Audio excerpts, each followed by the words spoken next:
Welcome to the first episode of Sports Talk. I'm your host, Cody Paris. This is my co-host, Max Bletch. Hello. Today we'll be talking about the college football playoff rankings and Carmelo Anthony's return to the NBA. We will also be covering the NFL and NBA rankings and past few games. To start off with the college football playoff rankings, with number 10 Minnesota, I think that they played good, but you lose against a ranked team, you're going to go down, not by much.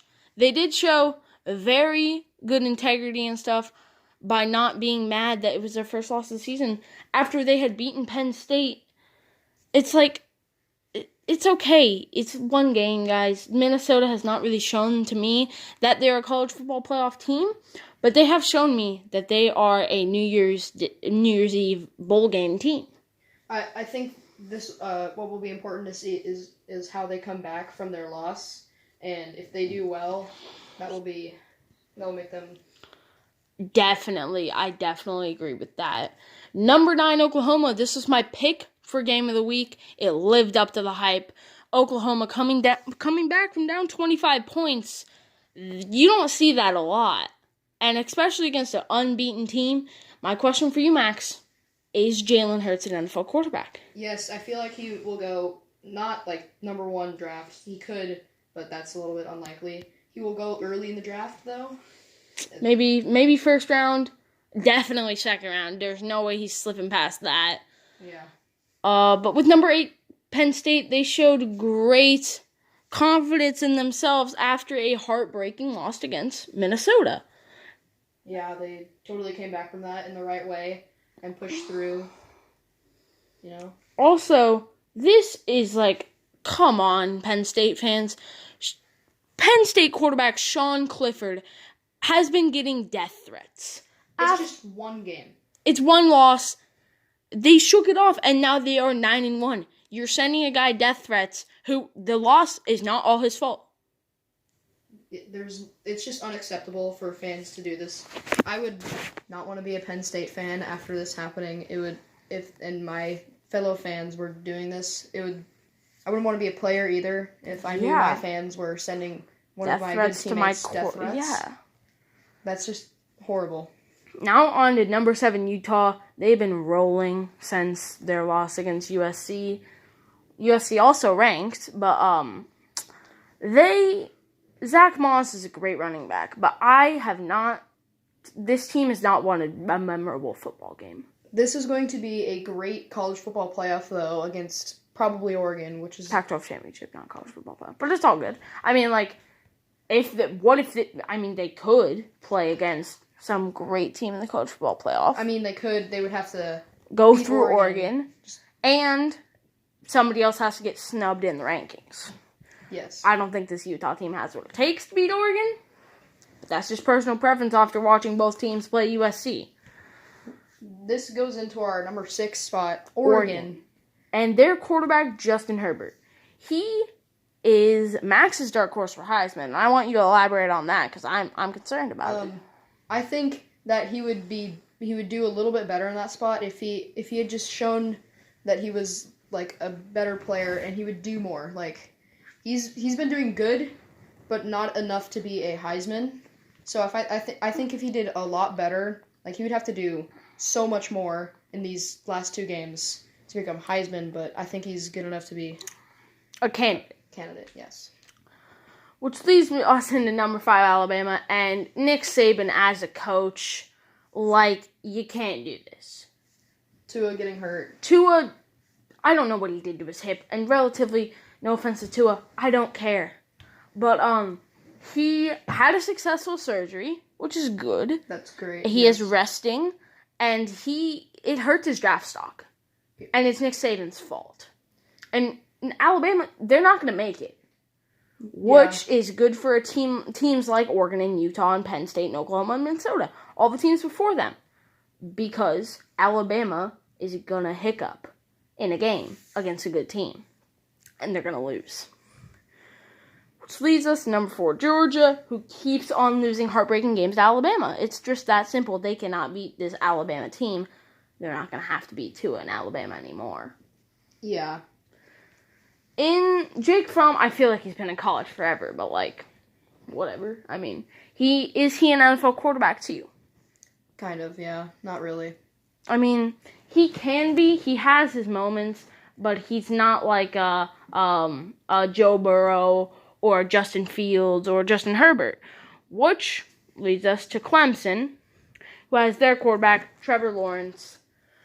Like, there's a stat that you cannot overlook, and it is their 25 straight wins. Like, it's impressive to win all your games and the championship and then come back at the same level when college is changing constantly because you can only play for 4 years. It's impressive. It's very impressive. And honestly, our next team, number 2, Ohio State, they have shown, Justin Fields has shown me he's ready to play in the NFL. Definitely. He will also go early in the drafts. If he goes. He has the option not to. He does. He could go totally. I wouldn't go if I were him. Especially if they don't win the national championship. Yeah. I feel like he's one of those players, just like Justin Herbert, who's in it to win the title. He's not in it to play really good and just go straight to the draft. Yeah. I don't think that's him as a person. He could totally do it, but I think he's also going to stay because it's just, if you get more experience, it'll be better for the NFL, and then you can do better. Yeah. Oh, this is my mistake. I forgot to pick my dark horse for Heisman. Travis Etienne from Clemson. If he gets downhill momentum, he's scoring. He's just gone. CJ Verdell and him are pretty similar in the case that if they get downhill momentum and somebody has an angle, they don't really have an angle. It's a touchdown. Yeah. But Etienne has the truck and the juke and the spin. Verdell has the speed and the juke. He doesn't have the spin or the truck, which is why Etienne is so much better. Also plays on a way better team. Yes. Actually, I'm not sure if Clemson's way better than Oregon, but they're better. They're better, but Number 1, LSU. They deserve this spot after beating Alabama in this absolute dogfight of a game. definitely they've been doing really well.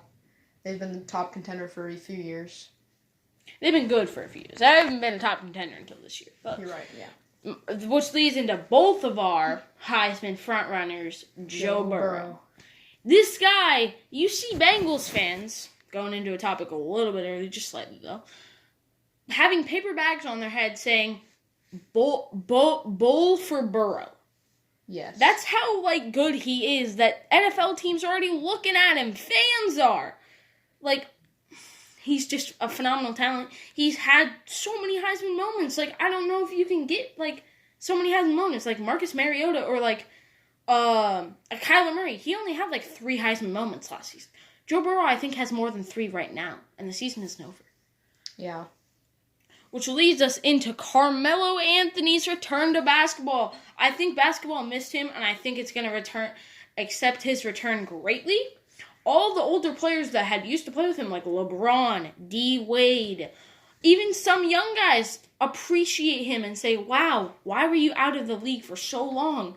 And it's because he's a hucker. He shoots too many shots, but I can see him going to a team like the Portland Trail Blazers and succeeding. Because they need scoring off the bench and in the starting line. It doesn't matter. Definitely. You can't have Dame scoring 60 and then they still lose. If you just had Carmelo Anthony with that extra few points, that would be a win. So on Dame's historic night, I think he'll fit in very well. And up next, we have the NFL. Only going to talk about a few games and some promise and the MVPs, of course. But the Ravens-Texans game. Actually, I forgot to comment on this game. Steelers-Browns. The fight, unacceptable. Yeah, that was... Myles Garrett, I get he didn't start it. I get Mason Rudolph started it, and blah, blah, blah, blah, blah. You took it way too far. You don't take off the person's helmet and hit him with it. It looks like you're trying to kill them. And probably wasn't, but it just looks like it. Yeah. But that's all I had to say about the game. The game was honestly really boring to watch. Browns with a win there. Yeah, that was a solid win for the Browns, except for at the end. Yeah. Ravens-Texans. I thought the Ravens were going to get shown up in this game. Nope. The Ravens showed me that they are ready for the playoffs and they are ready to kick some ass. Lamar Jackson just doing fantastic there. You know, he's one of the top contenders for MVP. And in that's my your opinion. pick. That's my pick for MVP. Go in depth. Lamar Jackson. He has the ability to run up the field. He can throw it. He can do all the things that a good quarterback usually is good at. Well, not running. Not running. That's something new. special. That's new. That's something special that puts him at the top of my list. If for MVP. your MVP and Heisman Trophy winner win, did you know that your Heisman Trophy pick is older than your NFL MVP pick? Yes, that's kind of weird. It's kind of crazy. Yeah. Next, we're going to talk about our close games. Vikings-Broncos. This Broncos team in the first half, they showed me they could make the playoffs. They totally could. And then they fell apart. Yeah. On the 6-yard line at the end of the game, they had 10 seconds. That's about 3 downs if you go super fast, which they got, 3 downs. But the Vikings just didn't let them do it. They just played good defense, but come on, 6 yards from the goal line. You should be able to score a touchdown. It's too close. Cardinals, Niners. I want you to speak about this game because it wasn't really a 10-point game. There was a fumble at the end, and it was taken back for a touchdown. It was much closer than this. Jimmy G had a few mess-ups in the beginning, a couple interceptions, but 400 yards and 4 touchdowns. If he just didn't throw those 2 interceptions and had all the other stats, he would be... Niners would have blown him out.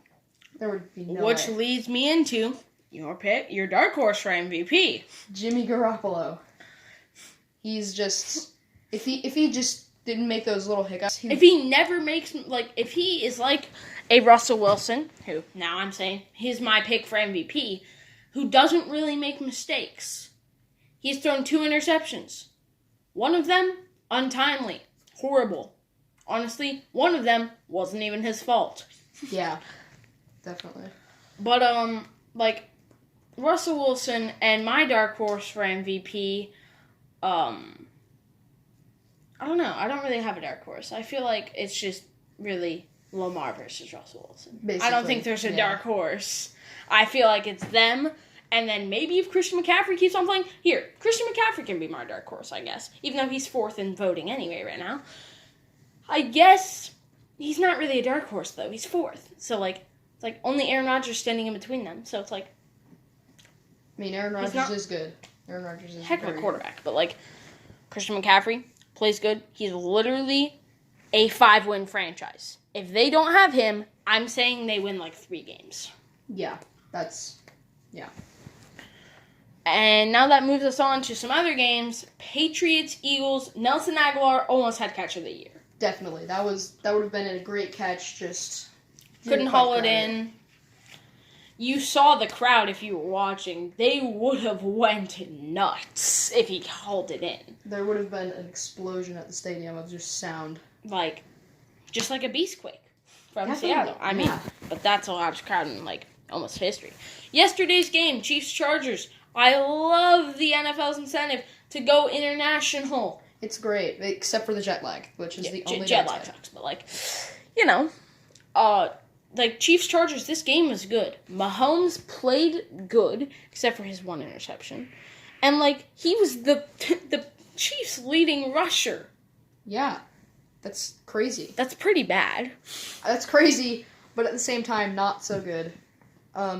If Phillip Rivers just made 4 interceptions... he had 4 interceptions, and 1 if you throw touchdown. 52 passes, you have to make a little bit more completion, right? And more touchdowns. 1 touchdown, that's not... You need 3 touchdowns if you throw them 52 times. Yeah. Austin Eckler, he is their best receiver, and that can't happen. He's a running back. Running backs are supposed to be 3rd or 4th receivers, maybe less. You cannot have that happen again, or you're not going to the playoffs. Overall, though, that was a pretty good game between those 2 Yeah. teams. Now we are moving on to the NBA. I am so glad that the season is underway. This is the pinnacle of the sports season. You have college football in full swing, NFL in full swing, and the NBA is coming into full swing. Yeah, it's really Also good. the NHL, but I don't really care about hockey personally, but I can see why people like it. It's a fun sport to watch. Yeah. I have 2 surprise teams in the East and 1 disappointment in the East, and I have 2 surprise teams in the West? Yeah, I have 2 surprise teams in the West and 1 disappointment in the West. Yeah. For my surprise team number 1, the Boston Celtics. You see, Kemba Walker's a great leader. He's better than Kyrie Irving. I said it. He's better than Kyrie. Okay, yeah.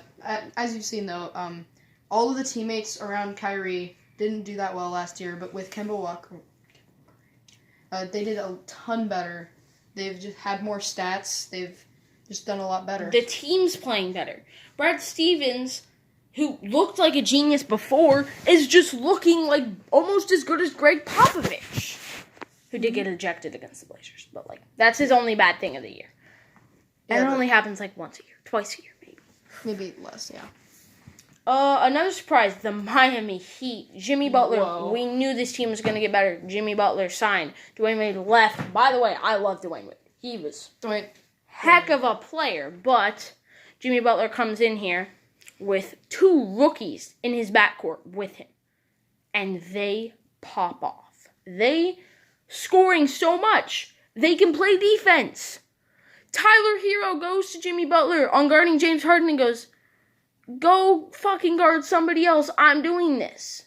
I don't think you see people do that to Jimmy Butler.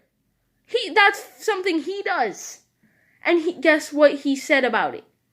I respect him. Yeah.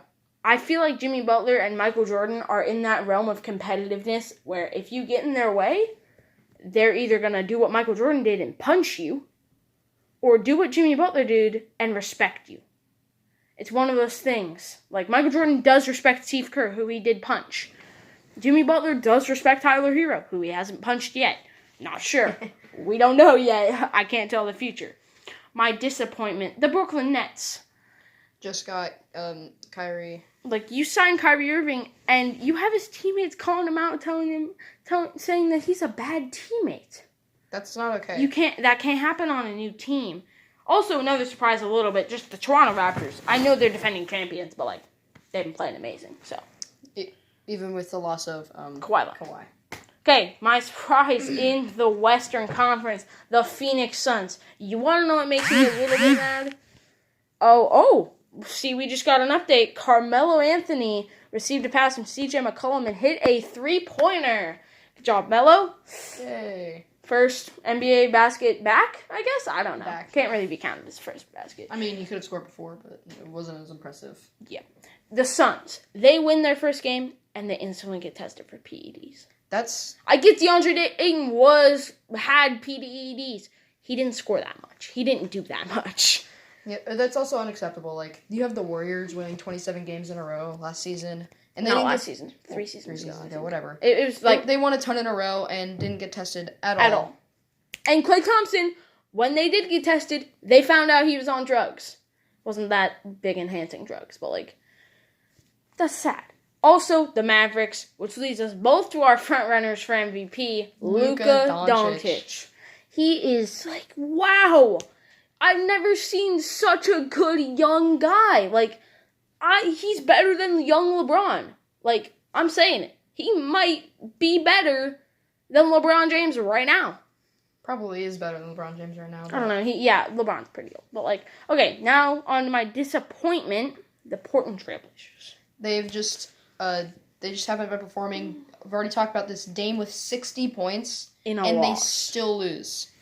That's not okay. If you have Dame, somebody like him, scoring 60 points, you should be blowing the team out. You guys, it shouldn't be more than half their points. It's just unacceptable to have that. And I mean, a ton of their players are getting injured and all that, but the addition of Melo will help. It will help, but they really need to step their game up if they want to be back in the playoffs. Now for your dark horse of MVP, who is on the Portland Trailblazers. Damian Lillard. He is just carrying them, if they make the points. playoffs, he should win MVP. He's just carrying right now. I know it's a little early. 60 points in the game, though. Franchise record? Maybe? I think so. And his personal record. That's just great. It's phenomenal. So my dark horse for MVP is from the first team we talked about. I don't know why I didn't talk about it. Keep on having these little mistakes, but it's all good. It's our first podcast. Kemba Walker, heck of a player. Makes his teammates better. Already elaborated on it. Don't need to talk more. A little bit about the MLB if I have any news. I don't really know if there's any big signings. Pirates Felipe Vasquez charged with some crime. I don't know what it is, but yeah, if there's any new free agent signings, please let me know in the comments because I actually do not know anything about the MLB. I like baseball, but yeah, I don't know much. So, I mean, World Series just ended. That was a heck of a series. I mean, Nationals winning it first time in history, I think, right? First time? Except for when they were the Expos. Expos, yeah, but first time with the Nationals. Yeah. So that's pretty big. Yeah. Thank you for watching. I hope you enjoyed the first episode of Sports Talk. I'm your host, Cody Paris. My co-host, Max Pletch, signing off for now. See ya. Bye.